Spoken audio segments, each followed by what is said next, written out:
right, what's up, guys? Welcome into Packers Total Access. My name is Clayton. You can check us out on packernet.com. Find me on Twitter at Packers_access. You can email us, PackersTotalAccess@gmail.com. You can text us 865-658-5824. Joined alongside Emilio. So we it's the only way we could pull this off. We were trying to get a camera set up and ran out of time, so wanted to just go live real quick. Had to make it work. Yeah, I hope everybody's doing well out there. Obviously, the voice is a little weak from screaming yesterday, and I'm usually not the dude that's yelling at the stadium. Mandy does enough of that for me. She's in the studio too. We'll see if she chimes in with some smart aleck comments. I'm sure that'll happen. But Emilio, you doing all right this morning, bro? Dude, glad to be here. Great night, great game. I was happy with it. Honestly, looking back, I didn't even remember we had 8 sacks. After looking at the stats, it was kind of crazy, but great game. It was hot, but awesome for Malik, man. Absolutely. Yeah, no, it was a lot of fun, guys. The atmosphere was great. As soon as we cut the corner to go down towards the stadium, the big thing, and you guys let us know in the comments if you can hear us okay. Mm-hmm. We would greatly appreciate it. Comments aren't showing up for me, Emilio, so you'll have to monitor those if somebody says anything. But yeah, when we cut the corner off the bridge and seen kind of the tailgate scene, man, I literally thought it's going to be 3/4 Packer fans here, dude. And then by the time we got in the stadium, I think there was less than 50% Packer fans in the stadium. Y'all may disagree, but man, we were definitely the loudest. Yeah, absolutely. I mean, when obviously towards the end of the game, it was just roaring, go Pack, go. You couldn't, they were trying to get them up on 3rd down, and it wasn't happening. Like Clayton was saying, man, beginning of the game, it was looking pretty wild as we were walking over. Like, hey, we got some numbers here. We might make a run. I liked it. Yeah, it was a blast, man. And you jump up to an early lead, and I think we had like a 10-point lead or something. And I'm immediately thinking, okay, all right. It's not over yet, but you start thinking, okay, when's the comeback going to happen? When is the other team going to kind of press in? And then they went down and scored, I think, on the second drive, if I remember correctly. And then all of a sudden, man, the momentum completely swung for the Packers. Mm-hmm. And Malik Willis just, golly, man. I was just telling Emilio before we went live. I know we got Tim joining us live from Green Bay now. And I was just telling Emilio, Tim, before we went live, it's like it's nice to know for the next 2 years, God forbid something happened to J Love, he has to miss a game or two, where depression doesn't set in. It's like, all right, Malik's got this. You know what I mean? We can win ball games with this dude. It's not ideal, but man, what an amazing performance last night. Yeah, absolutely. It's a blessing to have Malik Willis here, man. What a move by Goody. Crunch time there, right at the end of camp. You gotta love it, man. He played great. He played absolutely great, and I think you're right. I feel good about the possibility of Jordan coming back here against Minnesota. And, if he has a setback or something happens, hey, Malik will be ready to go. We have full confidence in our quarterback room all the way down to Sean Clifford. I feel good about, the big red dog. So it's a good thing, man. We're blessed. Yeah, we really are, man. Really Tim, are. you should have, dude, all the entire game, all I was chirping was, all right, so that 7th round pick was worth it. Okay. Like, just letting him have it, man. Absolutely. I love it. Yeah, it was great. I love it. Really cool. And the Titans fans, too, I do want to say this. The Titans fans are so respectful. Dude, absolutely. They're great people. It was just a really, really cool experience overall. Mm-hmm. And got a nice bucket hat out of the deal. That thing is pretty fresh. Yeah. It was funny seeing Packer fans. It was so hot. When you walk into the stadium, you get a free bucket hat. You think, okay, you're going to wear that bucket hat. And most of them are carrying them around. And then about halfway through the second quarter, you've seen Packers gear, Tim, and then a Titans blue hat. Yeah. You look across the stadium, there's just blue hats everywhere. It was absolutely awesome. You got to do what you got to do to survive in that heat, right? That's true. That's exactly right. It was pretty brutal. Man. Two waters for every daddy soda, definitely. I think I drank two beers, right? I had 2 waters, probably 16 ounces of soda, and I drank a cherry icy that may or may not have had a little Captain Morgan in it. And I drank all that, Tim. Didn't go to the bathroom until after the game. That's how hot it was. Oh, my gosh. It was super rough. So everybody's going, okay, you did not get hydrated. You got dehydrated. Oh, that's the truth. with your system. But we got the dub. That's all that matters, right? You got to sacrifice, Tim. You got to take one for the team every now and again. Lose your voice, dehydrated. I tried to stay hydrated. We still got bananas here in the studio. We're locked and loaded. We're not trying to cramp up. Yeah. And the section we were in, it was the club. The club. You can hear me okay, can't you, Tim? Can you hear us okay? Yeah, you sound great. All right, cool. Good deal. Emilio's got this janky microphone. It might be the best microphone on the planet, to be honest with you. Like it's 4 feet away from me, not even facing either of us, and evidently it works. So it's no Milwaukee, but right. So and we're chilling in our seats, and all of a sudden 4 or 5 people walk in with Dontavion Wicks jerseys. And we're like, okay, that's got to be family. Who was it that pointed it out? Was it you, man? Did you point it out to me? She got earbuds. Yeah, I think it was. Man. Somebody said, hey, that's probably Tay Wicks' family. I'm like, it's got to be somebody, right? Because the whole crew was wearing Tay Wicks jerseys. So just so happens they sat right in front of my sister-in-law. And my sister-in-law was like, just looked back at him and asked him. I texted her. I said, hey, ask them if they're related to Tay. And said, yeah, this is their mom. His mama sitting right behind me. So we went, and she said, yeah, tell them to come down. We'll get a picture. She was just the sweetest lady. Absolutely. It was awesome. So, absolutely. Really cool. Pop fixed the sunglasses for her. They dropped off. Man, she's a great girl. Nothing was there. It was a good time, man. Absolutely. Now, you ask her that same question. She's probably got a different experience there. She's probably going, these crazy people. That guy with the sombrero, man. I can't believe him. And the other one smelled like Captain Morgan. It's a weird bunch. Anyway, she's been to Lambeau before. She's seen that kind of. That's a very good, very good point. So here is a clip that I recorded from the stands. We were just talking about Malik, and we're going to pull up the stats here in a minute and definitely talk about all that. Tim, by the way, y'all crushed the post game show. Got awesome feedback. Appreciate y'all doing that. This was that play from the stands that I filmed, and it was if I can get to scroll up here enough. Malik Willis, if you'll notice, I think he canned out of a run, to be honest with you. I think they were trying to go trips right and then run weak because I think they were nub left. And he cans out of some play. I think it was a run. And then he fires the slot fade. So he basically seen the coverage, single high man coverage, and said, all right, let's take a shot at Christian. Check this out. There's the can right there. You see Christian right here. You can see my cursor. Yep.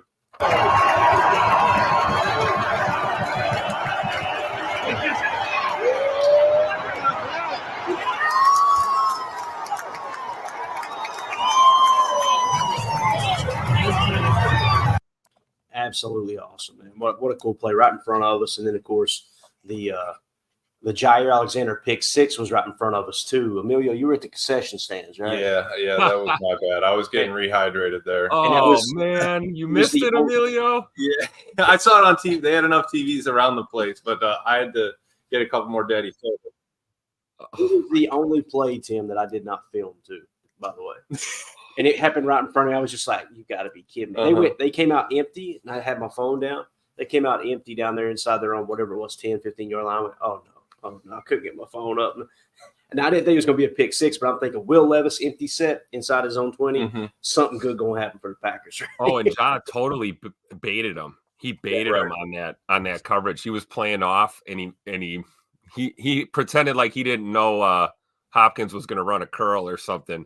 And he just broke on it as soon as Levis stepped into that throw. It was a thing of beauty. Congrats to my boy.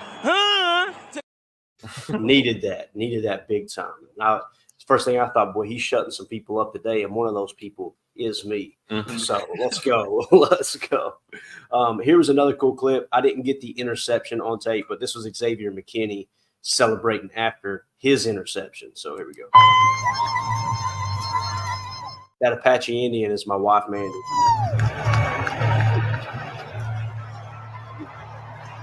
Oh, you got to love it.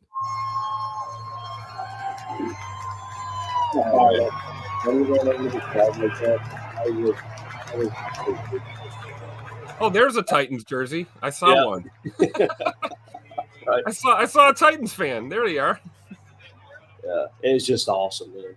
Such a cool experience for sure. And the thing about Xavier McKinney, man, is you notice he's a leader. Like he kind of brings that quiet leadership to him, to the team. But when he gets amped up, here's what I'm trying to say. there's a lot of people that are in leadership positions that they're just constantly loud. They want to be heard. They want to motivate everybody. And, man, that gets old quick. But when you got someone who is kind of that quiet leader, and then when they do amp it up, people respond 10 times fold, right? Mm-hmm. And that's what you got with X. X does the talking on the field with his play, and then when he gets going, you see everybody respond. And he hasn't been there. He's just been there 3 games. Yep. That's what's exciting, you know? So that's what we were listening to, that his presser right before we hopped on, man. He's, you know, how excited are you that you're a Packer? You know, you're making that decision. Ecstatic, absolutely ecstatic. You know, he set the 7 picks or 7 turnovers for him for his goal this year. You know, let's keep it at that. You know, you set your goal to win a game. You know, good things will happen. And so far, we got the clip. I don't know if we have it pulled up, but when he came out of the locker room heading towards the bus, he walked out. All he said was 3 for 3, man, and just started cheering. Yeah. And I mean, we went nuts over there. So absolutely a guy that we need, and definitely carries himself the right way. Yeah. It just the whole dynamic, Tim, like I said, the locker room, on-field results, and he can be that mouthpiece for the coaches too. You could tell early on that Coach Half was really drawn to him. And I want to say this, man. On Wildy and Tausch said it early. I can't remember who said it on their show. It might have been Jason. It might have been Mark. It might have been one of their guests. But they said they were hearing within the building, right? Because they're there all the time reporting, that he is being viewed as a Charles Woodson type player. Like he's that intelligent. And when I heard that, I ain't gonna lie, boys, I rolled my eyes. I'm like, oh, a Hall of Famer, like really, bro, 3 games, 10, 3 picks. Come on. We talked about that last week on the pod. I actually mentioned that. I said that the way he plays and his approach to the game really does remind me of Charles Woodson, and the way he leads from the back end of that defense and has an ability to just be where the ball is all the time. It's uncanny. I mean, we broke that down last week. I mean, you see him in coverage. He's got, you know, not 1 but 2 responsibilities, and then he has the wherewithal to just stay home and make the pick. We see yesterday he comes across the field, makes a play on the ball for a pick. I don't think it's hyperbolic at all to start mentioning him in that realm. You know, I mean, yeah, obviously Charles Woodson's a Hall of Famer, legendary career. I don't think there's any reason why X is not on pace to be in that category too at this point in his career. So I'm just happy he's a Packer, and we're lucky. We're really lucky to have him. That's a really good way of putting it too, like a good question. What would it take for Xavier McKinney to be Hall of Fame worthy, right? He's already played 4 years in the league. He was a team captain, right? And I know that's not going to get you in the Hall, but he was one of the highest graded players according to PFF at the safety position. He's been very consistent. Low missed tackle rate, that was kind of one of the big things with him. He can play the slot. He can play post safety. He can play kind of in the box. He's great at reading and recognizing pretty much any offensive call. And now you're starting to see the results with the interceptions. I'm thinking if this dude can put together, I don't know, 3 to 5 Pro Bowls or all pros, you know, and then turn around and somehow, some way get a Super Bowl ring with Green Bay, what else do you need on the resume, you know? Like, and I know we're just 3 games in. There's some people going, calm down. But, man, I don't know if I've ever seen it. I'd love to see the historical, you know, stats there. I don't know if I've ever seen a player in Packer history get an interception in the first 3 games that they played for the team, much less just any season while they were there in Green Bay. I don't know if you guys have heard any stats on that, but it's wild, man. Mm-hmm. So. Yeah. And this is what you want, right? A great start. We had the little debacle in Brazil week 1 that it is what it is. But since then, we've been on track. You can see what's going on. I see you have the clip queued up here with Tupac LaFleur and the boys after the game. There's something special going on here with this team. And you can feel it. It's palpable. These guys are playing for each other. Hey, we talked about Malik Willis here a few minutes ago. We mentioned on the pod last week that we didn't see him doing a lot of cans or checks at the line, And we were wondering if that was going to happen this week in Tennessee, and we got our answer. He was canning plays right out, right away, and checking to the right reads. Man, he looks good, and this team looks good. I'll tell you, when you talk about leadership, one thing I've noticed recently, Jair is going to Jair. He's going to be that vocal trash talking guy. He's going to have a certain swagger about him. He inspires guys around him. But if you notice in a lot of these locker room shots here after these games, he's stepping up as a vocal leader without all the flash. He's really uniting this team together. And it's great to see him stepping up into that role right now because let's face it, Ja's a vet and one of the highest paid corners in the league. He's stepping up his play as of late, and he's stepping up as a leader. I think you're really seeing Jair mature into the leader that we all kind of knew he could be and kind of expect him to be at this point. And, you need guys like that in your locker room, those pillars, if you're going to go win a championship, because young players can get distracted or you can lose focus. You can get frustrated when you don't play well, things like that. So guys like Jair, Xavier McKinney, Rashawn Gary comes to mind, that can be those, those stable pillars in your locker room to keep everybody together and realize what the goal is and the vision is. And it's just really cool to see that with this team. No doubt about it. We got John Schmidt in the chat. All of our listeners, man, you guys are awesome. They said on the broadcast it was 1978, the last time the Packers had 3 interceptions in the first 3 games. Linebacker, I forgot the name. So it sounds like somebody had done that. Crazy. That's just wild. 1978, not the best years either. So pretty cool that you can kind of find the silver lining in some dark times of Packer history. That's awesome. Here's the clip we were talking about. This was obviously Matt LaFleur addressing the team in the locker room after the game. If you guys would hit that like button for us, we appreciate y'all hanging out with us. Help boost the algae here as we got I see the numbers soaring now. Really appreciate y'all hanging out. I don't know how long we'll go, but we'll hang out as long as we can here. So this was Matt LaFleur addressing the team after. I think this win is just as, if not more important than the last one, because every time you stack wins, it's not just about getting in the win column. It's about building momentum, building confidence, and having, a little more confidence in your quarterback and the team just kind of buying into one another. This is probably the best example of a locker room speech I've heard Matt LaFleur give, where it feels like, man, this team is really lockstep. Here we go. Bringing it tight. We a family, man. I'll tell you what. 2 weeks in a row, not only complimentary, but unselfish as man. What a great team win. Give it up for yourself. I'm telling you, that was a dominant performance. There was playmakers all around, from our specialists with Narverson coming back here. And we had Daniel Whelan freaking averaging 49 yards a punt.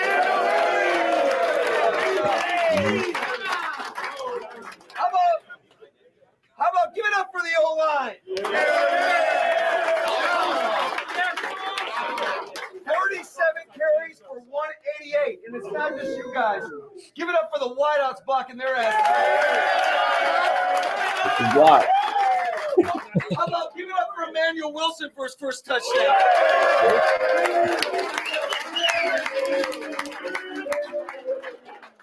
And what a dominant performance by our defense. 8 sacks. 8 sacks. The ball +3 today, man. How about John Money? Take it up. We had JJ with the sack fumble. Yes. And X just keeps getting more picks. Game balls for the entire defense today, man. And I've got one other special game ball. This guy was 13 and 19 for 202. 73 yards on the ground.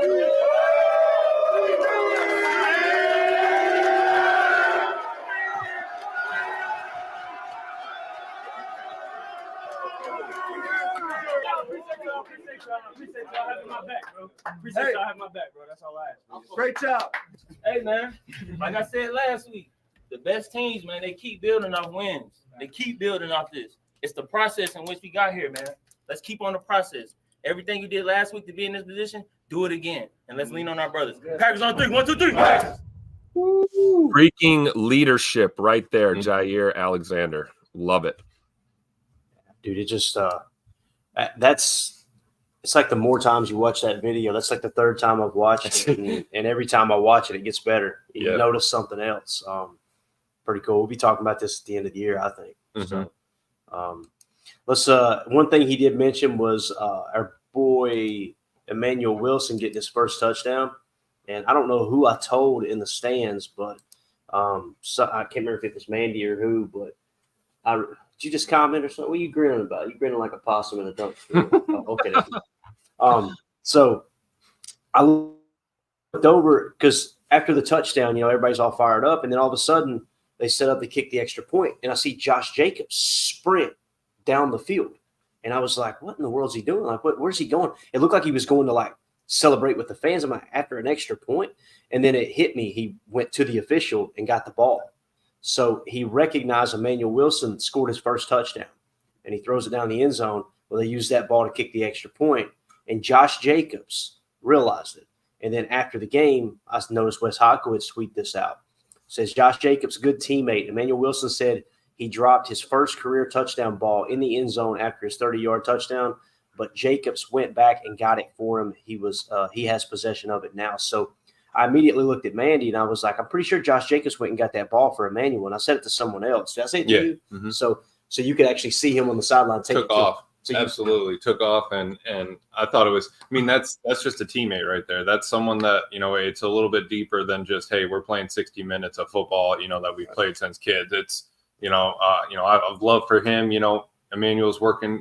We've both been grinding. He came in with that wrist and everything. So just him getting that opportunity and coming through with a touchdown, finally getting that. You got to have the ball, right? You got to have it. Yeah. How about Emmanuel Wilson getting his first career touchdown and is like, oh yeah, whatever, just another day at the office. Yeah, wasn't even thinking about the individual stuff at all. Mm-hmm. You got to love that. Hey, what'll be nice is when Josh Jacobs finally gets a receiving touchdown. Maybe Emmanuel Wilson will be the guy that remembers to grab that ball for Josh Jacobs. That's what I'm saying. Yeah, absolutely, man. Another cool thing that I wanted to show here, Amelia, you share your screen whenever you want. Man, I know you had something you wanted to hit on, but whatever you want to do, buddy. You feel free here. Well, I was just looking real quick at the here. We'll pull mine up. I was just looking real fast at some of the stats. We had top 15 for this was improbable catches. Number 14, Malik Willis to Christian Watson on that one you played earlier.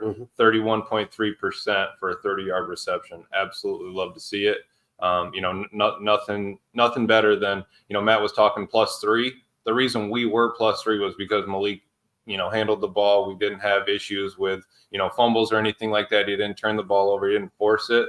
And then talking about that defense with the 8 sacks, number 2 from last week or from this past week so far in time to sack was Kingsley Enagbare at 2.66 seconds. One of those 8 sacks, 2.66. I'm pretty sure that was the strip sack, right? And then you saw LVN. He pounced on it, or pounced on, Will Levis, and then pounced on the ball. And stadium went crazy. It really was a good time. It was great, man. The thing about Emmanuel Wilson too, like he said, he had the wrist brace, right, going in. And I immediately thought, okay, it's going to be, what's his name, Chris Brooks? Is that what it is? Yeah, third stringer. Like, man, we'll probably just see Josh Jacobs and him today. And then lo and behold, Emmanuel Wilson has one of the most important plays of the game, and had zero issues with ball security. That was a concern. I mean, there was a couple there where he was running free, and you could just see that ball being punched out, and he secured it all day long, protecting the football, which is great to see with a young running back. Mm-hmm. And then Matt LaFleur talking game ball to Malik because he didn't turn the ball over 200 yards passing or over 200 passing, 70 rushing. We had him for 2 of the top 15 remarkable rushes this past week as well, sitting at number 6 here for He gained 29 yards on the rush. He was expected to gain just 6. So that was 23 yards over expected. And as well, number 13, he had a 20-yard rush and was expected to get 5. And you could see him too, kind of, bobbing and weaving, working traffic, making, finding his lane. It's just wild how you see it open up a little bit more than the side, TV cam kind of thing.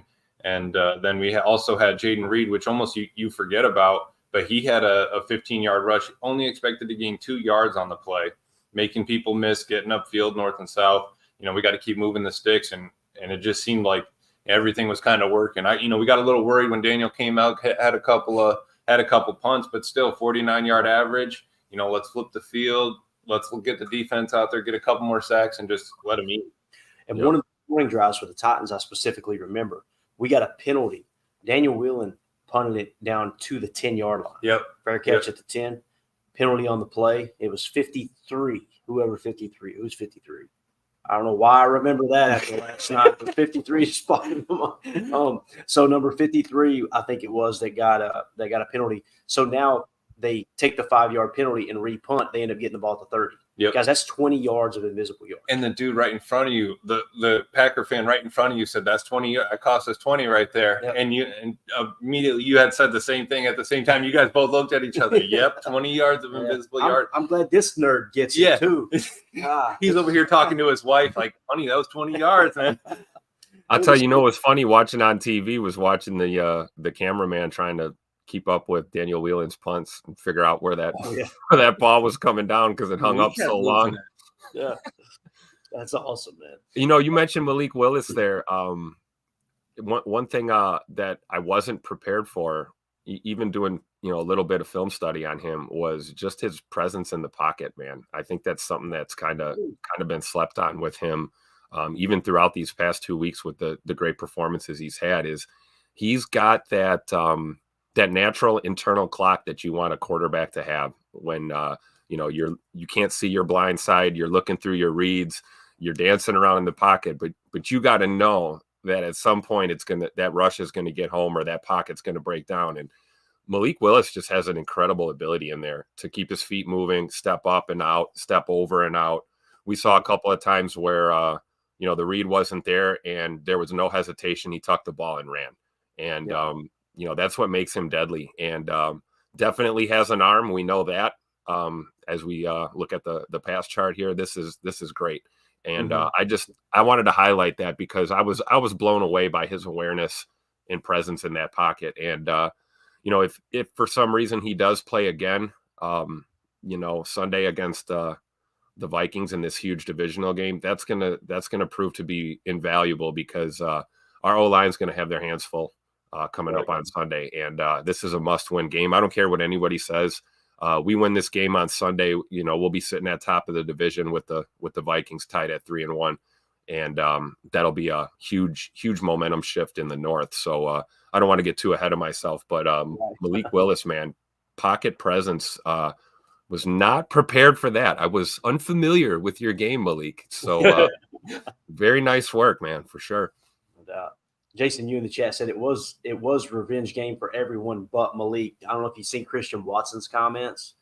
Absolutely awesome. He said something along the lines of, I know he said it wasn't a revenge game for him, but him going out there to play, we want to go out and play for him. Like they took it personal. The receivers, I think he said the whole receiver group talked about it. Like, we want to get this win for him. Mm-hmm. It kind of felt like the whole Brett Favre when his dad died. Like, and people go, why don't they do that every week? It's difficult.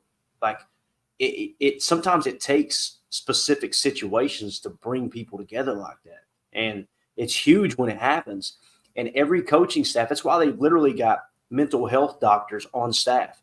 You're constantly trying to grab that, right? Yep. In 2010, when the Packers won the Super Bowl, I always reference it. McCarthy and the team were hanging out in the hotel lobby the night before. And one of the players, I could see his face. I can't remember his name. He was a defensive lineman, young guy, could play the piano. And he started playing the piano. And they said he was playing a Christian hymn, like a Christian song. And the team started singing it together. And they said that the team psychiatrist or whatever, I don't know what the proper term is there, walked up to McCarthy as they were all sitting there singing. And he nudged McCarthy and said, You just won a damn Super Bowl. That's what he said to him. Because Mm-hmm. you could see you can't beat that. You can't. Yep. You can't defeat Right. that. And the way Malik carried himself as, dude, I'm not looking. It wasn't a revenge game for me. You know, I'm just blessed to have another opportunity to play football. You know, that you know, to get out on the field and just try to do something for this team. And you know, I'm not even mad about, you know, we had a couple sacks here. I know who was it here? They were talking that, you know, he had a couple bad sacks here and there. Adam Block was said, you know, Willis took that one bad sack, but I'm not mad because versus what Will Levis did, turning the ball over, fumble sack. I mean, he got tackled one and just kind of like flipped the ball up one time. I was like, dude, hang on to it. What are we doing? Looking at his chart, I mean, 13 and 19 for 202, missed two T swings behind the line of scrimmage. You know, one at 5 yards and then a couple deep. That's a great game. I mean, honestly, just don't lose us the game and come out there and perform. Mm-hmm. And Titans fans looking at it like, hey, you know, we had those 3 starts. He was not good. Then they bring up the chart, and I think I also saw he's the first quarterback to come in for over 120 rating. Starting after, you know, a starter gets hurt, come in and have a 120 rating or over for the next 2 games. Unbelievable. It's crazy. And here's the thing. Sacks are not good. Don't take this the wrong way. Right, yeah, right. But the only time you'll hear me get like crazy upset with a sack is when it takes you out of field goal range. Like you got to be as a quarterback situationally aware that I cannot get sacked in this situation. Throw the ball away. Take what the defense gives you. Do not make that field goal any more difficult, especially if it's like a 3rd and 7 situation. But when I see quarterback sacked, there's also a part of me that like, okay, let's go watch the tape. Go watch those sacks, because sometimes it's not necessarily a bad thing that a quarterback tucked that thing and lived to play another down. Mm-hmm. And like Emilio said, protecting the football. That's what he did well. And typically a sack it's one of 3 reasons, right? The protection broke down, it was great coverage, or the quarterback missed a read, right? If the quarterback misses a read, that's when I'm like, okay, Malik, you can't take that sack. But if it's a jailbreak and you're getting smacked, you know, 2-3 seconds after the ball snapped, like immediately before you can even get to your 2 read, or if you're you know, reading high low or what have you, it's like you just got to live to play another down and protect the football. That's the top goal. So that's why I don't have a huge issue with that. When I heard that after the game, you know, Malik took some bad sacks, I'm going, boys, what else are we expecting this guy to do? Mm-hmm. Like, we traded a 7th round pick for him, right? And he's got a damn passer rating on the moon. Like, what are we talking about here? Now we're going to nitpick the little sacks. So again, and sometimes you have to take it, right? Sometimes the best scenario is tuck the ball and go down. Don't cough it up. It is what it is. Live to fight another down. You know, you get a little nervous sometimes, especially with a backup quarterback that is going to play hero ball. You know, Emilio mentioned that with Will Levis. That was last week when he's thinking he's going to make a play while he's being sacked, and he ends up creating a turnover. So I think Malik Willis does a great job of, you know, being effective and executing the game plan, trying to win a ball game, but not thinking he's going to do it all himself or not trying to do anything over the top. That's how you avoid massive mistakes. So, you know, the occasional sack or two that's going to happen, and with any of these 32 teams in the league, it will happen. You know, so. He's just poised in that pocket. And real quick, I wanted to slide in one real quick comment about the receivers. You were talking about, you know, the comparisons where they kind of, you know, like the team got behind Brett Favre on that Monday night game years ago. And this kind of was reminiscent of that type of vibe where these receivers just, you know, were absolutely not going to be denied, and they were going to have Malik's back. And I really saw that with Christian Watson, man. He had a hell of a football game. Honestly, we got to give give him his flowers, as the kids say. Christian Watson, man, playing big boy football all day long in the trenches, and when he was targeted, he was massively effective. Couple of absolutely huge grabs, including the one we saw here at the top of the show that you guys had a bird's eye view of. That was a thing of beauty. And let's be honest, you know, maybe a year or so ago, Christian doesn't make that play. You know, so you talk about a guy that's improved. He's improved his hands and catching ability, route running ability. We've said this, you know, at the beginning of the year. You know, where are the targets for Scoot? And you know, we always said, hey, it's going to come. He's just got to keep doing what he does, and those opportunities will come. And we saw a few of them on Sunday, and Christian absolutely capitalized on all of them. So big shout out to Christian Watson for a hell of a game Sunday. Absolutely. And you seen his response last week when it got kind of loud, like, man, why is he not getting targeted more? And what did he say? Look, I don't care. Like, we're here to win football games is essentially what he's saying. Those moments are going to come. And rewind back to the first quarter of last year. I know we talked about it last week leading into this game. Last year, the first quarter of the season, the big issue with the offense and the reason it sputtered is they kept trying to force the ball to Christian constantly. You're not doing that this year, even with a backup quarterback, and all of a sudden you're 2-1, and now you're seeing single high man. You know what? Let's run a little slot fade here. Give me that can.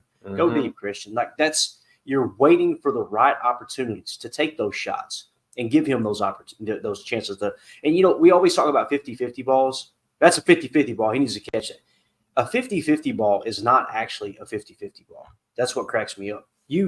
The 31.3%. Bingo. The catch probability of that, it was a little over 30%. That's not 50% game. Right. So, and I know that sounds silly, but we got to get out of that mindset of, well, if it's one-on-one ball, I know they call it that, and it's nice, got a nice little ring to it, but statistically, that's not the case. Those are tough catches to make. And the way that he positioned his body to catch that, and Malik putting the ball in an absolute dime on the outside shoulder, as soon as he tapped his helmet, I honestly thought motion and read over, he was going from a pass to a run. And I didn't like it. I'm watching from the stands, and that's why I try not to comment immediately following games if I haven't actually charted the game and watched it close. And you can't watch it close live. There's so many distractions. Emilio over here with a sombrero and a poncho on. I had the flag. I was shaking the flag all over the place. I'm over here going, yep, I got to match 16 ounces of water with that rum. I'm going to be hurting here. Like, you can't focus on the game, right? So sitting there and watching that play, as soon as he hit the can, went to the can, I'm thinking, okay, don't like that, because you could tell box was a little bit loaded, single high man. Right. And it's like, don't like going to the run right there. And then drop back to, I'm like, holy cow. I about said a bad word. He canned out of the run, I'm assuming a run, to take the shot. It's exactly what you talked about, Tim, at the top of the show here. Like, he is evolving as a player in this Matt LaFleur system. And what's crazy is, how many coaches would just say, don't do that? Yeah. It sounds to me like LaFleur's going, Malik, man, let's open it up a little bit. Let's do this. I think so. I think he's seeing things a little bit better, and the playbook has opened up, I think, by default, because you're looking at another full week of install and preparation for a game, another successful outcome. Why not? So you have to give props to our head coach for not handling the backup with kid gloves, not calling a generic game. And we talk about the game with Indy last week, and it was run heavy, obviously, but he let Malik throw the ball, and we saw more of that yesterday down in Nashville. And you got to just be so damn proud to be a fan right now, because there are teams that lose their starter for a week or two, and it can just gash their whole hopes for their season.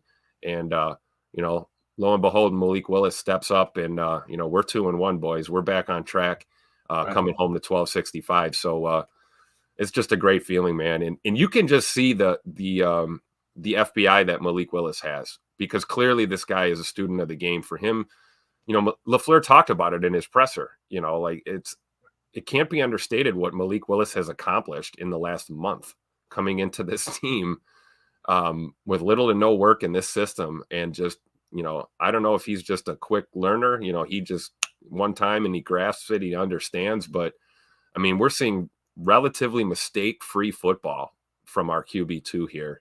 Who's still the new guy.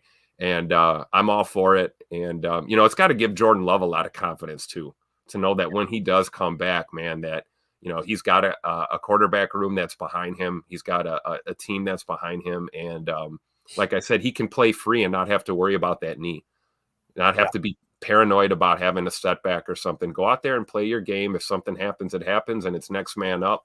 And the next man up is Malik Willis, and he's clearly a baller. It's something else too, man. It just kind of hit me as you were saying that, Tim. When you have a backup quarterback play multiple games and the starter comes back, not only is the starter rusty, but sometimes the offense has stuttered so much that the other guys are rusty. Yep. That's not the case. this damn thing's humming. Mm-hmm. Listen, we're going from third gear to fourth right now, and Jordan's just going to jump right in the back of the pickup. Here we go. Let's go. Like it don't get any better than that. Uh-huh. Just awesome. Cheesehead Murph in the chat says, do you let Love rest one more game, riding the hot hand, or do you bring him back? That's a great question. I think, yeah, it is a great question. I think you got to really evaluate. And here, I said this before: if we had lost to the Colts, which God, it feels like it was last year when we played them. Like it's amazing how week to week it's like things get so far in the rearview mirror. If you had lost to the Colts, I think you're pressing a little bit like, okay, and it was, you kind of look up and go, man, the quarterback's kind of holding us back. You really we got to get aggressive here. We got to get Jordan back on the field. We got to get on track. You can't drop too many more games. Mm-hmm. But the fact that you beat the Colts and now you beat the Titans, and it's like, okay, you know what? If he's not 100% healthy, why not let Malik play one more game, right? Like, what worst case scenario, he finally gets exposed, and you're like, okay, there's his first bad game. All right, Jordan's back. Let's get this thing back on track, type thing. Yeah, I'm like going through it in my mind here live on the air. Like, how do you approach that? I'm to the point now where it's like, wait till he's 100% healthy. And I'm not talking about medically cleared. I'm talking about like maybe even you don't have to wear the brace. Right, yeah. Like unless you hit that wall and things kind of and listen, I've seen Facebook, guys, and I'm sure there's people in the chat going, I have too, Clay. There are people saying that Malik Willis needs to be the starter over Jordan Love. And I'm going, oh my God, please, people, stop it. Let's do not. And it's not just one person. That's what's embarrassing. Like you see when that knucklehead, he's been on the Captain Morgan too. But when you see multiple, it's like, guys, can we please not do this? Mm-hmm. Let's don't, I made the comment. Brings me to my next point. Don't smoke crack. Perfect. But it does give you a little flexibility now, man. Like, hey, this team, let's get him. You know what I'm saying? Yeah, like, definitely. You wait and let him get completely healthy. And we were sitting there thinking, you see Malik go out there, and then on the sideline, you see Sean Clifford warming up in between plays. I look over at Clay and I go, Clay, let's stir it up, man. I see Sean Clifford getting warmed up. Tweet it out, see what they were thinking. But you can't be mad at it the way he's carrying it. And even gets the game ball. I'm just blessed that everyone believed in me. Giving me an opportunity, and we're all here. Just to get better. And like I was saying, we got to remind those Tennessee Titan fans, hey, we got a free kicker and we gave you a 7th rounder. We took a W, came into the stadium, took a W, and we're out of here. We got, probably the best backup right now in the NFL. It's something we're not mad at. So I like that take of, if Jordan's still hurting. I mean, sources say that walk to the bus was fine. We got a couple different angles. We might need to slow it down and break it down, but we're really lucky, honestly. We broke out the telestrator and everything till we were going slow motion, backwards, forward, back. How was this walk? Because we were like 10 feet from him. That was dinner discussion last night. Bro, one of the highlights. This is what's so awesome. Like, we come out of the game and everybody that was with our group, we had, I don't know what, probably 10 people, something like that. When we came down, 4 of us were going separate ways. A couple, like Mandy's cousin was going back to Kentucky. Shout out to Matthew, who a big Packer fan, went to the game with us. Great, dude. Me and him had a time. Him and Emilio were 2 peas in the pot. I'm like, they might end up in the stadium jail tonight. But they went their separate ways, and Mandy's sister and her husband went there, went not their separate ways. They're still together. They went back home. Okay? Right. But before we kind of broke up there, we're hanging out in the bottom of the escalator. And sure enough, man, fans are coming out and they won't let you take alcoholic drinks outside of the stadium. So guess what we did? We sat there and waited for every person, and there was a bunch of them. Tim, when they walked by, the stadium officials would go, no alcohol outside, and we just start going, chug, chug, chug, chug. This one girl, typical Packer fans. It was awesome. Yeah, and a Titans fan came up to me and goes, yeah, what is it? What's an alcohol abuse for in Wisconsin? If you spill it, one dude dropped his glass. They had to put a slippery sign up. It was this one girl they foamed up over. She goes, all over. She said, I wasn't expecting that the energy or the cheer. She goes, I'll be ready next time. And just literally ran out of the stadium. I felt bad, but there was one guy too. he turned it up and it was a big stovepipe, and then he went down, and when it went down and had to go back up, I went, oh, boo. No. No, you Can't be having that. What are you doing here? It was awesome. So we did that, Tim. And then as we leave the stadium, they're ready to go. And we look over, and the exit we walked out of literally was gated off for the players to get on the bus. And we're like, you got to be kidding me. Mhm. Like, we're right here. Let's hang out. So we all hung out down there. And that's Emilio was shouting every line that he could think of at each person. And, dude, it was getting a pop almost everything. It was hilarious. The only one I forgot was Halfley, man. He's thick. I should have. Halfley was happy, man, but I forgot that one. I think the Bo Melton cheese curds was the best. I know. Shout out, got a retweet from Bo on Twitter or on X, whatever it's called now. But that was classic. I had him walking out, my thumb hit it twice, and I hit Bo. You know, I was like, cheese curds make my stomach hurt. I do eat them, though. My man turned around, put his hand up, started laughing, kept walking to the bus. It was absolutely great. This is the tweet they're talking about, too, for everybody listening on the pod. So basically, Emilio shouts to him, I like cheese curds. He said, what was it you said? Cheese curds make my stomach hurt, but I eat them, though. And Bo turns around, right, and reacts.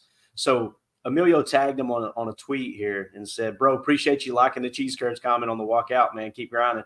And Bo quote tweets it. Cheese curds are addictive. Cheese curds make my stomach hurt all the time, but I do eat them, though.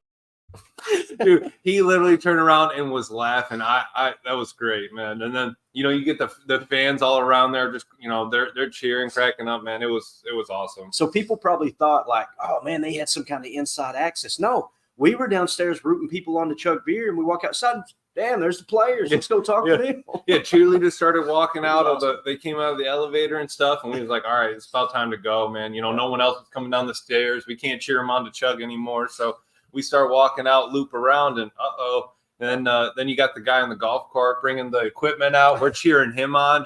That's why I didn't make it to the after show, man. I had to get those drops in if we could. I even had one of Musgrave. I screamed it. I said, Musgrave stayed on his feet. Sounded just like it. Was a good time. And LaFleur said, no block, no rock. Right? Yeah. That was good. Yeah. It was great, man. We got all those in our private chat there. I'm sure you've seen them, Tim. I sent them. We tried to get them all. And that's the other thing that sucked, too, is like we got a few tweets out live yesterday.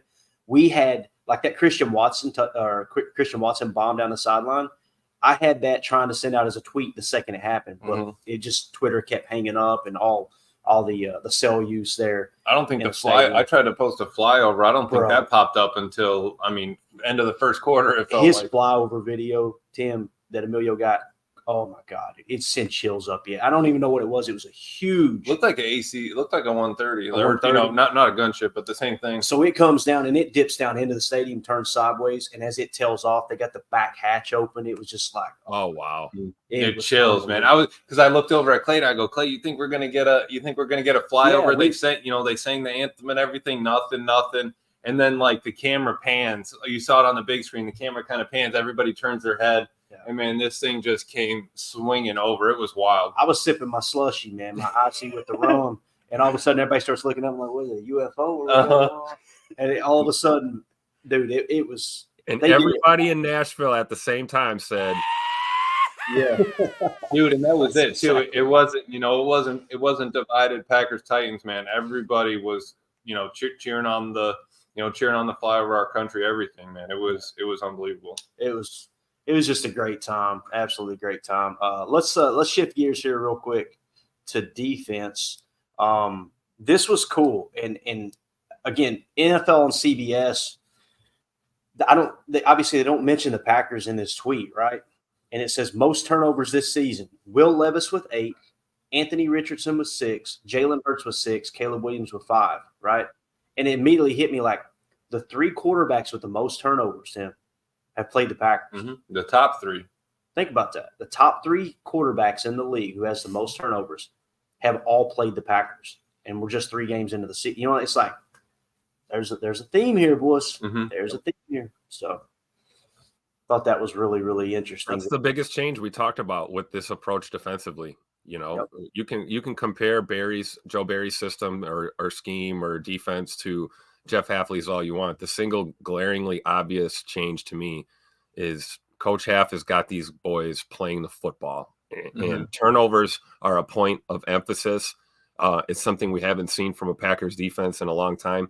The interception counts alone are astounding. We have already got, I believe, as many picks as we had all year last year. This year, 3 games into the season. You see it with, the strip sack was incredible, and LVN, falling on that football. These guys are playing aggressive towards the ball, and it's a point of emphasis, and that's why we're seeing it. We talk about being, last year we were talking about being +1, every game in the turnover situation or the turnover differential, and now we're, +3, +4. This is great, and this is what's going to, I think, tilt us over the edge and get us over the hump finally. It's having this defense. We talk about the matchup coming up this weekend, huge game against Minnesota. The defense is going to be the X factor for sure. We can talk about who's going to play, who's going to be QB1 on Sunday. What are we going to do offensively? This, that, and the third. Really, it's accounting for that Minnesota offense right now that is kind of riding the hot hand themselves. So I'm all about this defense and being ball hawks and rallying to the ball. This is what it's all about. This is the biggest difference between the schemes. And then, like we saw yesterday, Coach Half was up in that box. He must have looked out at the field or something and said, "Hey, you know what? Let's send the dogs, man. Let's go." Yes. And the Tennessee didn't know, what to do. They didn't know whether to crap their pants or run for the tunnel, Right. And I mean, you talk about 8 sacks. I think 4 or 5 of them were in the quick succession on 1 or 2 drives. I mean, I looked over at my wife. I said, "Man, that's a pretty full box there on the field. Where did that come from? Are they going to send them all?" Sure did. You know what to do. So that's what we talk about with aggression. It's not playing press man 24/7. Yep. It's being aggressive when it's like I always tell you guys, I'm a poker player. Poker is all about patience and accurately timed, controlled aggression. And that's exactly what Halfley did with his defense. He's playing poker out there, man. He was being patient and he was picking his spots to be aggressive, and it worked every single time. Yeah. I mean, they were completely overmatched when it came to that pass rush. And let's give a quick shout out to JJ and Igbare too, who doesn't get enough. That's what I was going to say. At the center of all Holy cow. Always him. Yep. And on one of those, remember we were looking. I think he had just gotten a sack, and I go, "Clay, look, they're going overloaded." And then we brought Igbare in to tackle spot. I mean, we saw that we've been talking about the hockey line changes. You saw the entire D line come out and then a whole new one come in. This was 3rd and 13. We got 4 brand new guys ready to absolutely roll. And we were watching the Preston's presser before we hopped on. You see. It was LVN got the sack, I think it was, and it was Rashawn Gary that pushed the pocket, forced him around. Rashawn's on the ground like this, sees him get the sack, puts up the 2 fingers like, awesome. Let's go. It doesn't matter who gets it. It doesn't matter how we get there. We got 8 sacks as a team, as a defense, 3 turnovers, +3. That's the stuff that matters, right? I know there's been, I know John's been in here kind of, talking on the defense, kind of hitting them a little hard. Packers 20th in total defense, giving up 328 a game. Got to get better. Yeah, that's true. Mm-hmm. But also, the only thing that matters is time and score. Absolutely. All right, we lost 1 game to the Eagles. It was close. You know what I mean? So I am not mad about it. And I like I said before, I don't think Halfley's going to try to ever put them in that position again to give up 34, whatever it was. I think each game he's going to try to reel it in. I don't think we're going to, eclipse 34 again this year. I don't think he wants that to ever happen. So, let's put up 20 for the offense and go from there each game. Yeah, no, it's huge, man. Coach Halfley talked about it last week. He got very, very animated about it in the presser. And what did he say? He was like, "I don't care about yards. Some guys get up here and they talk about this yards and that yards and that. All I care about is winning the ball game." Yep. I'm telling you, man. When Emilio called that out from the stands there, he said, "Clayton, look at the overload. You guys go back. If you're new to the channel, you can go back and watch us break down New York Jets defense tape, because we knew Jeff Halfley's defense was going to be cut from the same cloth as the Jets in terms of schematics." And sure enough, that was the big thing they leaned on, was an overload where they would do 3 defensive linemen on one side of the line of scrimmage with like a wide 9, a 5 tech, and a 3 tech, and then the other side was 1 wide 9, and that was Rashawn Gary on the wide 9. We talked about who would be that wide 9. He called it out, sack on that play. And again, with the Gary thing, we were getting ready to go to dinner last night, and everybody was hanging out on the balcony, and me being the stick in the mud that I am, I'm in here watching a local news channel cover the game. And what did they say, the sportscaster? He said, they got to do something to shore up the right side of that offensive line, because you can't – this is what happens when you dedicate multiple people to blocking one player because your right tackle can't handle his assignment. And I was thinking that was Gary. That was Gary, and I've seen it multiple times from the stands. You could see the running back come in. You see it on the replay on the board, the running back coming up and chipping, the tight end coming up and chipping on Gary. They had 2 people on Gary to make sure he didn't absolutely abuse that right tackle that we identified in the pregame or the preparation of the game a couple of days before. That's going to be the weakest link of that line. And that's how they chose to combat that, is like, we got to get some help on Gary. So we throw an overload opposite side, and they were just they couldn't do it. They had nothing, no answer for it. And it was so cool to see those guys on the field, right? You had LVN, you had Preston Smith on the field at the same time. Shout out to our boys in the trenches. Carl Brooks stepped up in a couple of big ways. We had Devontae Wyatt probably had his best game for sure this season, by far. And TJ Slayton played well too. Kenny Clark got in there, played well. We talk about our secondary, having the depth that we have. Man, this D-line group is really coming together. It's been a work in progress these past few years, but I think we're starting to see these guys get unlocked, and we owe a lot of that to our new DC, man, for sure, and as well as Coach Ogabasi and a lot of our position coaches too that put in that work. Definitely. Mandy with the super chat says, "Happy belated birthday, Clayton. Happy early birthday, Emilio." When is that? Tomorrow? That's tomorrow. Yeah. Tomorrow. Emilio turns 19 tomorrow. Big day. Big day. Yeah. Had a good time yesterday. All these fall birthdays, I love it. I'm coming up next, boys, in October. So this is awesome. Happy birthday. Thank you, Mandy, for the super chat. Thank you, Mandy. Appreciate you. We basically gave YouTube like $1. She said it was worth it. Money well spent. It's my card on file, so you know how that goes. But, let's go to the chat real quick. iRock brought this up. He said, how many flags did we get before the Titans finally got one flag? I don't know the answer to that. It's kind of hard to pull up all the information on this little bitty tablet I'm using. But I will say this, iRock. We got flagged a lot more than the Titans. Am I the only person that's excited about that?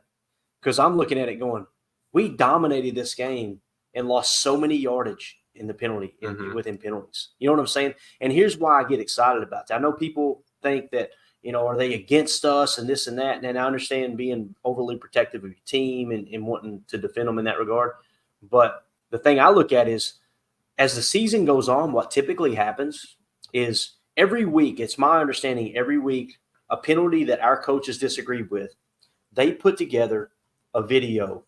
They cut up a montage and they send it in the league office going, you missed this call, you missed that call, you missed this call, you missed that call, right? And everybody's being evaluated. And then throughout the season, you can bet your ass that those officials are looking at how many penalties they've called on specific teams, right? And that plays a role moving forward on how they call games. I'm just telling you it does. So we're getting some of this bad stuff out of the way, in my opinion. Yeah. We're going to hit a pocket where that goes our way for a little bit. And we're still winning games, but the call's going against us. And I'm sure that everything that was called was a penalty. I know they missed a face mask on Jaden Reed, if I remember correctly. He got face masked because I heard people talking about the stadium. Yep. I didn't see it in real time. But, so I know there's still calls that are being missed. And pretty much you can throw flags on every play. I think we would all agree. Oh, yeah. But as the season goes on and this stuff starts to get filtered out and balanced out, what it suggests, in my opinion, is Packers are going to start getting some calls in their favor, because I guarantee you, Coach LaFleur, Coach Happ, they're going to be sending in that tape to the league office going, hey, look, bud, y'all are missing these. You're missing that one. And they're going to have to make them up. That's the way it works.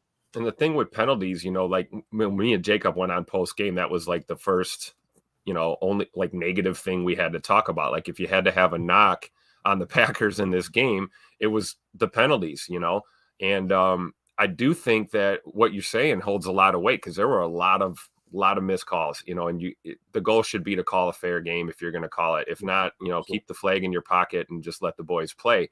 The one thing I'll say is this: I don't care about, Rasheed Walker getting called for the occasional hold, or, those type of things that, like you said, Clayton, they happen on every play. Sometimes you get caught, sometimes you don't. The ones that we got to correct are the procedural stuff, the lining up on the ball, the illegal formation, Bo not getting set on motion, things like that. That's the stuff that's correctable. And that's the stuff that, hey, if you do it, they're going to call that. I mean, come on, a pre-snap, alignment issue, you're going to get a flag like 99% of the time, and that's going to hurt you. So I'm not worried about guys playing hard in the trenches and getting called for that hold here and there. It's the goofy procedural stuff we got to tighten up on. Definitely. Jake Cole in the chat says, were there any Titan fans there? Those are the most Packer fans I've seen at an away game. So when we first rolled up, Jay, I said this at the top of the show, it felt like it was 50-50. But like, oh, man, there's just as many Packer fans here as there is Titans. When we got in the stadium, I feel comfortable, and you tell me if you disagree with me, I feel comfortable saying it was 75% Titans and 25% Packer fans, right? Which is, to me, a big chunk. A quarter of the stadium is the away team. It makes a difference. Now, I will say this: in the first quarter, when the score was tight, those third downs were loud. They were hitting like 108 decibels. Yep. The crowd was loud. By the end of the second quarter, Tim, you could hear a pin drop. All you could hear was "Go Pack Go." It was awesome. Yeah, that was. I'd say you're probably about right. Maybe max, 60-40 Titans Packers. Yeah.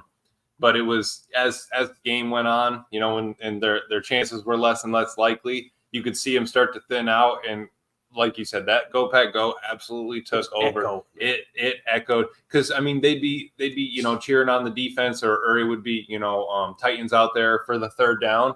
All you hear is "Go Pack Go." I mean, and it's just loud, and it almost echoed across the stadium, even though it was open, right? So it really was wild.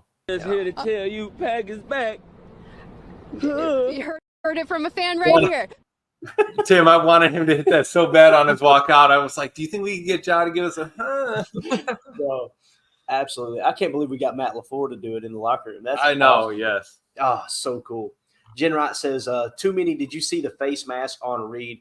They never caught it. Again, I didn't see it, Jen, but people in the stadium seen it for sure, so I'm sure it did. It did happen. Yeah, and I did just real quick looked up from what ESPN had the penalties. We were 10 of 75, and the Titans were 2 of 15. So there you go. I mean, and again, we talked about this first game. You said how many penalties? I asked you how many penalties do you think we're going to have? And I said if we have 10, Matt is going to be upset with this team. Oh, yeah. And it seems almost like we've had 10 a game. So the fact that we are 2-1 right now at 10 a game for penalties, those are things you can clean up, the little procedure things. And then, like we said, just from that one punt, 20 yards of invisible yardage that you're not accounting for, we can kind of clean those things up by game. And I think there's, that always gives us something to get better. I mean, if we had no penalties and, we only won 30-14, there's not a lot of room for improvement. I think there's still an absolutely huge amount of room for improvement. We gave up some sacks, still room for improvement. All those little things that are negative looking at our team, we can turn into a positive eventually. Absolutely, man. And I'm sure there's other negative things that will pop up by the time those turn positive. And the great teams, they just figure it out. And that's what Half is talking about. I could care less about the yardage. Like, listen, we're still going to cover the yardage because that's the true gauge of how dominant the defense is going to be. But you have heard me say since day one, and I'm going to continue to say on this podcast, this show, the thing I care about the most are the points allowed. Period. Case closed. Yep.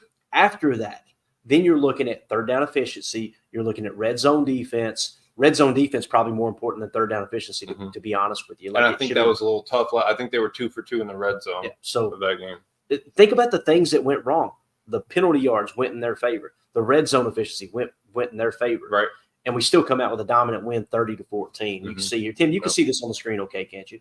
Yep. The box score. Okay, cool. So obviously the Packers on the screen. What's that? Can y'all see that on? Oh my God! We avoided him on Sunday. Give me that Reno 911. Yeah. That's my favorite version. Oh man! I think he was. I think old Ronnie Boy was in Dallas yesterday, and we see how that went for the Cowboys. Exactly. So basically, what happened was on the field yesterday. We got a lot of this right here. Okay, we got a lot of this guy on the field yesterday. Mm-hmm. All right. Here's a when we were guy. when we were downstairs telling all the fans to chug their alcohol before they left, we got this guy. Okay, it's like, hey, look, let's clean it up here, fellas. Yeah. Clean it up just a touch. So, it's hilarious, man. I love it. The running jokes on this show, I'm telling you, it's better than anything else in my life, other than my marriage, of course. Amen. Mandy's over here like, don't make me spend another Yeah, $5 Mandy's over here, money good save, but to yeah. talk trash on the street.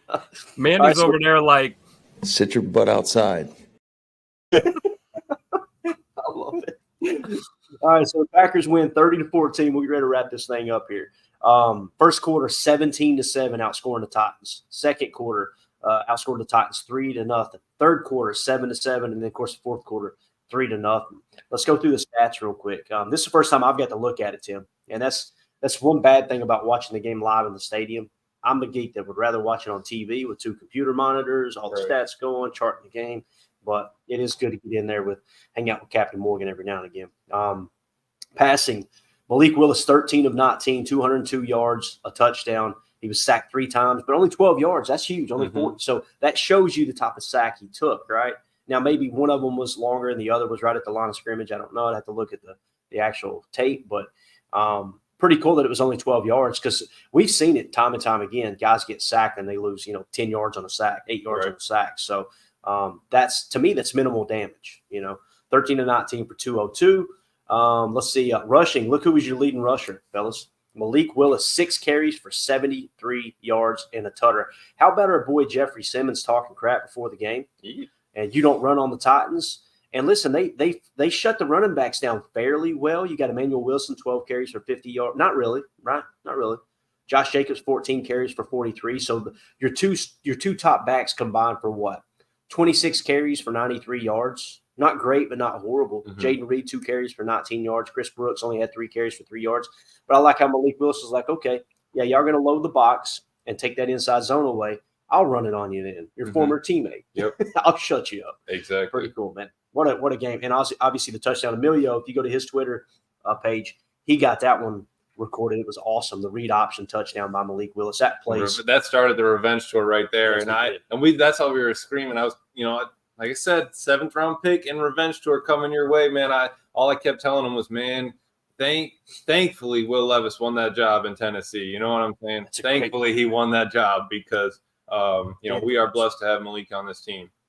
In threads, man. That's so true. Because we got 4 yards per sack versus their 7 yards a sack, and I mean that's a good point. I didn't think about that. Because he was 8 for 56. That's 7 yards a sack. That's more than half the field, Tim. Yeah, more than half the field in sack yardage. Gotta love it on Will Levis. That's awesome. We held. One of the keys to our game was don't allow him to throw right. Force him to throw left. Him being Will Levis. By the way. Trying to think, the pick 6 was on his right, so he threw that to the right in the flat. Trying to think, the Xavier McKinney one was definitely to his left down the sideline, right? So one of the picks came from Levis throwing to his left, deep shot down the sideline. A little later in the game, but still counts. That was one of the keys, but the other one was stop Tony Pollard. We held Tony Pollard 6 carries, 14 yards. Dude. Bro, wow. They had, Will Levis, three attempts for 12. We were talking about got to keep him in the pocket. Don't get too crazy. Don't let him run all over you, right? Tajay Spears, 2 carries for 7 yards. That's phenomenal. Receiving, Christian Watson led the way. Only 2 targets. No big deal. 67 yards. Absolutely awesome. He had that 37-yarder that we showed earlier. Jaden Reed, I didn't see this is what I'm talking about. When you're in the stadium, I don't remember Jaden Reed's name getting called. Right. He had 4 catches for 50 yards. Mm-hmm. That's significant. That's where we were with this receiving core. What do we have here? How many are we going to have 100 yards? How many are we going to have 100-yard games? It doesn't matter. As long as we can get the ball in the playmaker's hand, let's keep it moving. They had 11 rushes to our 37. 11 rushes. We had 37. And it doesn't matter that, hey, Malik only threw the ball, 19 times, completed it 13. Mm-hmm. We didn't need it, right? Let's just keep churning the ball. Let's just keep moving it down the field. And it doesn't matter what number 1 is out there. Yeah, exactly. As far as the receiving, like I said, Christian Watson, 2 catches, 67 yards. Jaden Reed, 4 catches for 50 yards on 6 targets. Emmanuel Wilson, 2 catches for 35 yards and a touchdown. Caught both his targets. That was one of the big knocks on Emmanuel was like, yeah, he's a good runner, but he's not that good in the passing game. That's huge right there. Absolutely huge. Tucker Kraft, targeted 3 times, 2 catches for 24. He had 1 drop, and we all went. We looked right at each other. What happened? Yep. Like, that doesn't happen, right? So we got that out of the way. He should be good the rest of the year. Well, Tuck had that, he kind of tweaked the shoulder here. We'll keep an eye on the injury report. So I'm wondering if that ball was a little low that he dropped, but certainly catchable. And 99% of the time he's hauling that in. So I'm wondering if I don't know. We'll see what's going on with. It did look kind of awkward, like he didn't get turned in the right position or something. Yeah. See this, I did notice that and hollered it down to Emilio that I seen Tucker Kraft come out late out of the locker room while the game was going on. I'm like, all right, something had to happen with Tucker. So Romeo Dobbs, 2 targets, 1 catch for 18 yards. So there are your receiving numbers for the Packers. Now, on the other side, if you were to critique one thing and say, okay, who struggled for the Packers in the passing game, Eric Stokes, to the best of my knowledge, was on D-Hop most of the game. And he did get targeted 7 times, 6 catches for 73 yards and a touchdown. So need to kind of pay attention to that. Tajay Spears, obviously getting the ball checked down to him. Maybe they went with some empty sets there, 4 catches for 54 yards, caught all 4 of his targets. And the tight ends, one of the things that we noticed prepping for the game was they really like to get the tight ends involved. And we talk about the yards of separation, according to Next Gen Stats, were like 5 and 6 yards for every tight end on their team. And you could see that. There was a couple of times they were running butt naked that they probably got pulled up on play action and then got, free releases. So, but yeah, overall the D-Hop, is that the way you remember it too, Tim? Was Stokes on D-Hop pretty much the whole game? Is that how you remember? From what I saw, yes, but I did see Ja lined up over there a couple of times. I know. It was tough to watch. Stokes had pretty good coverage on that tutter, but he just couldn't finish that. What we talked about. That play.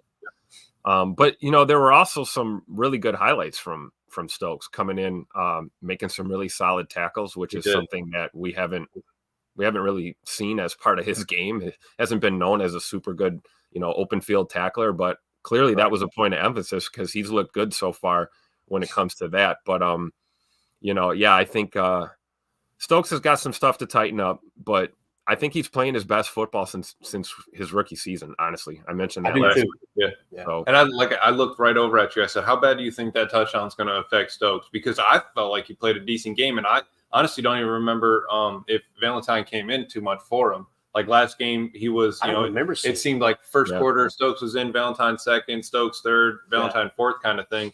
This game was. It felt like Stokes was out. Stokes and Ja and X were out there the whole time.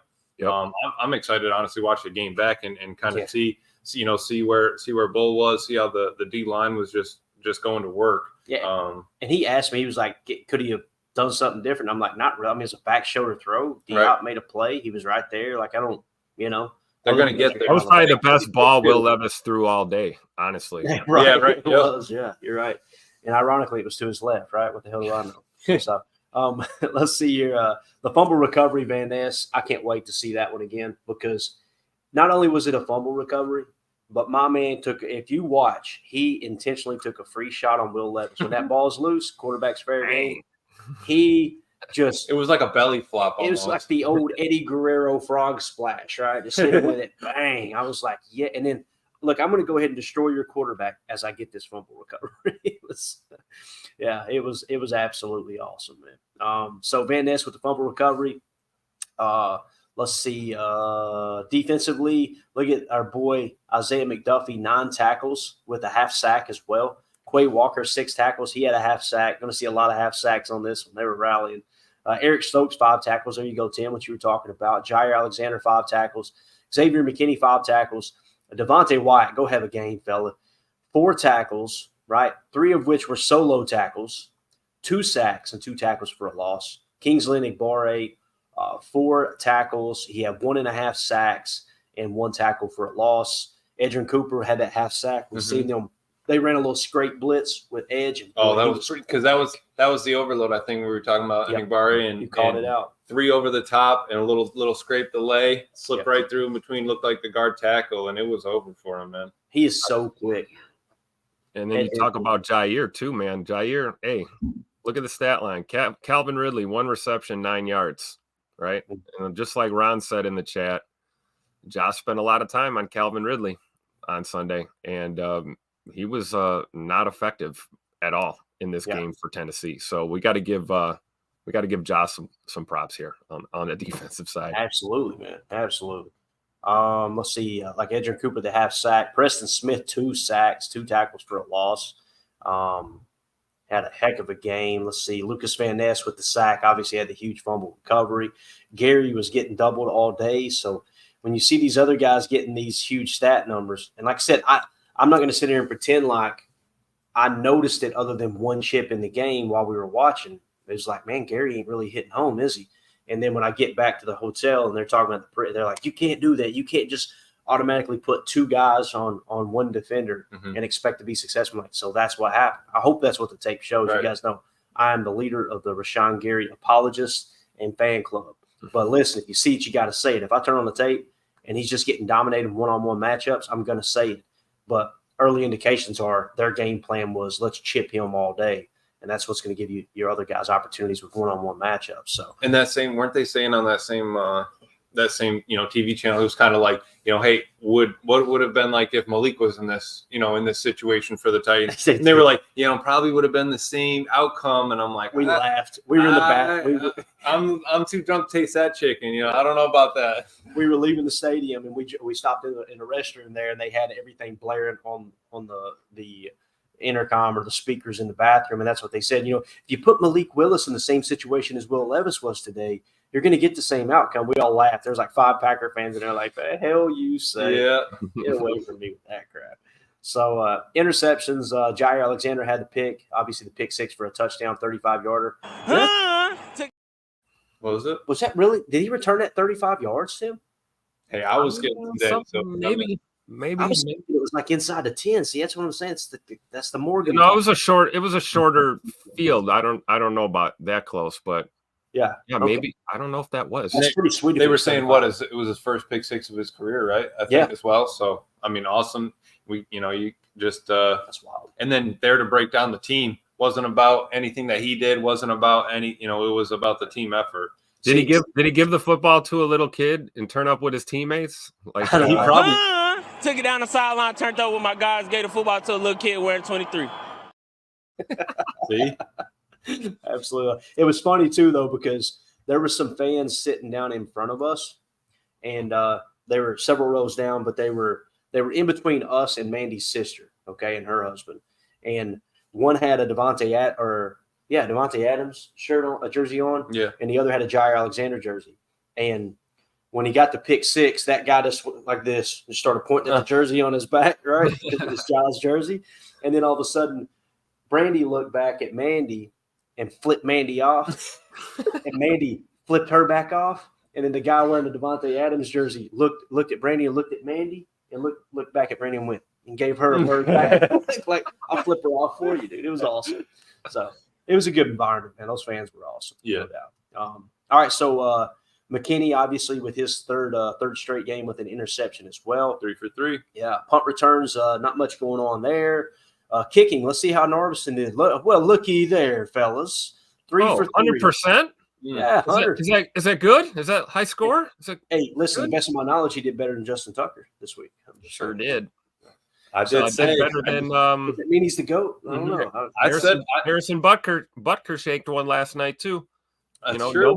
Nobody's perfect. Even the upper echelon of kickers in the NFL, they miss kicks. It happens, and nobody's running them out of town. So Tim kept telling the fans, "Thank you." I mean, we needed their practice squad kicker, we needed their backup kicker, and we needed their backup QB. And I said, "Thank you for them." They need to put a Ross banner on their stadium. We just go down there and shop when we need something. We just kind of come. Yeah, we'll take that. We'll take that. It's hilarious. So Narveson 3 for 3 on field goals is long of 47, 3 for 3 on extra points, which how long is an extra point now technically? 33 yards, I think. Okay, so essentially he hit 3 more 33-yarders, right? So he was 6 for 6 on the day. I don't know how you guys look at it, but I look at extra points like field goals now. Yeah. Like they're not at a distance no longer where it's just an absolute chip shot, right? And so when you go 6 for 6, including extra points, I think that's huge. So maybe he's finally zeroing in, right? And he did. I think he did miss that one. He did miss that one, but there was a flag. That's right. And so it was a 4th and 4 or something. Missed it. Hey, we'll take it. You know, that one flag, the two of their 15-yard on the flag, that 1 5-yarder, you know, was the difference of us, you know, getting that first down and keep moving the ball. Even if it was a miss, it doesn't matter. It didn't show up in the stat column. You know, didn't show up on the final score. It's a wrap. It's over. We're moving on. You know, he was 6 for 6. It's over. Absolutely. And I did miss this in the chat just a second ago. I didn't know this. That's right. Yeah. Ben Holden pointed out Gary had a sack, but Smith was offsides. That was a huge play too. We were freaking out on that one. Nuts. So appreciate that, Ben. Thank you for reminding us. Morgan erased it from my memory there. Let's see, punting, Daniel Whalen. And I think, is that how you say it, Tim? I've heard people say Whelan and Whalen. Is it Whalen? Is that how you understand it? I don't know the answer to that. I just call him Danny Boy. Oh, Danny Boy. Danny, that pigskin, buddy. Danny the Cannon, 5 punts, 244 yards, 2 touchbacks, a long of 63. Yep. And he didn't have any inside the 20. However, he should have had that one at the 10, but the penalty erased it. So right. And I mean, what that Matt said, roughly 49-yard average. Huge. Yeah. Well, he dropped that one that was just inside the goal line there. I thought we were a beauty. Fans were freaking out. We thought we touched it back on the 1, and Clay goes, "No, man, I think he stepped in the end zone and then touched it back out." Yep. I was watching the corner on it, and it was like the punt goes up, and you go, "Okay, it's going to be close." And here's the thing: you talk about a rule change that should happen, in my opinion. I think they should not be allowed to fake a fair catch. Like, that drives me insane. Like, that's a luxury, right? Like, hey, we're not going to take your head off if you say, hey, I want a fair catch at catching this, right? When you do that and then you sprint away from the ball, yeah, I don't know, man. That bothers me a little bit. So obviously that was what affected that play. And as he ran off, my mind or my eyes go from the returner to where's the gunner? And sure enough, he stepped in the end zone like a yard or two and then jumped in the air, you know, and I was like, oh, crap. And then I'm thinking, I hope I don't understand the rules here, and it is at the 1. Yeah, I'm right. pretty sure he was in the end zone. Hopefully I got that wrong.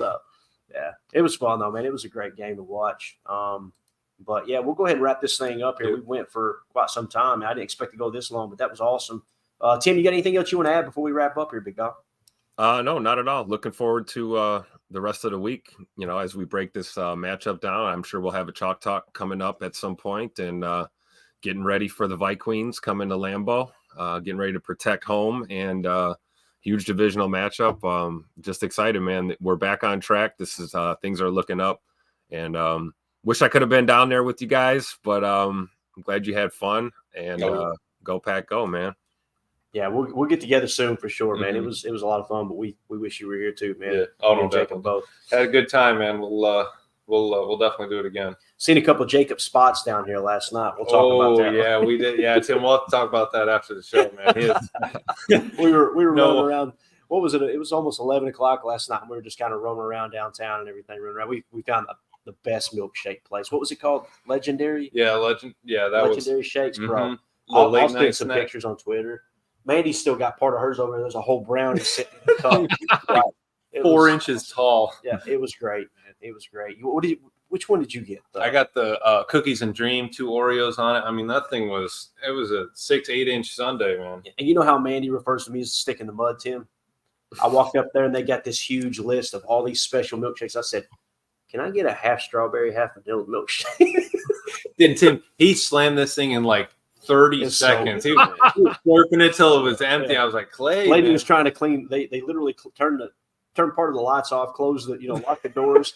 And this lady's waiting to clean our table. She just standing there watching us. I'm going. I look over at Clay and I thought he was going to suck up an air bubble, man. He needed every last drop of that one. Hey, love it. That's how we get wild in Nashville, man. We have milkshakes at 11 o'clock. We drink in the day and then grab a milkshake. Yeah, that's how it works. So. Anyway. All right, we're out of here, gang. Appreciate y'all. We're going to go ahead and get packed up. This is going to be me packing my backpack here in a minute. All right. And the plan is if Mandy will be a willing participant, she's going to drive most of the way. That's probably a no. So I was hoping that I could get on the All-22 and go ahead and start putting some stuff together. But the plan is tonight we're going to do a show when I get back. So we'll do normal time, 7 p.m. Central Time. we'll roll with that. What we'll probably do is try to hit the PFF grades, things like that, get a little bit better understanding of who had a good game, who didn't. And then tomorrow, hopefully I'll have Chalk Talk ready by tomorrow. So that'll be the plan kind of going forward. And then I really do like that schedule. And then Wednesday, we get right back into, all right, here's the injury report. Let's start dissecting the next opponent. I like Absolutely. All pretty smooth. But Tim, appreciate you, man. Thanks for holding down the fort. You and Jacob, y'all did an excellent job. Again, our plan was to get back and do that with you, but we were encouraging people to chug beer, and then we come out talking to Bo about cheese curds. Hey, Yeah, exactly. Take advantage of that. As soon as we seen the players, it's like, all right, we got to hang out here. I turned around. I was like, where's Clayton? He's over there talking on the fence line. He goes, I called into the show. I'm like, dude, what are you doing? I'm over here. We got to get these drops in over here. Exactly. Love it. So we'll see you guys and gals tonight. Thank y'all so much for supporting. We appreciate it. For those of you listening on the pod, thank you for making us part of your day. It sounds worse on this side. It does. We appreciate y'all hanging out with us, man. Thank y'all for making us a part of your day. We'll see you at 7 p.m. Central tonight if everything goes as planned. All right. I might end up asleep in the car somewhere at a shopping outlet. Mandy out here spending more money. You heard it from a fan right here. Everybody have a great day. Be safe out there. Hopefully this made your work day a little bit better. As always, let's go out and be the change we want to see in the world, and go Pack Go.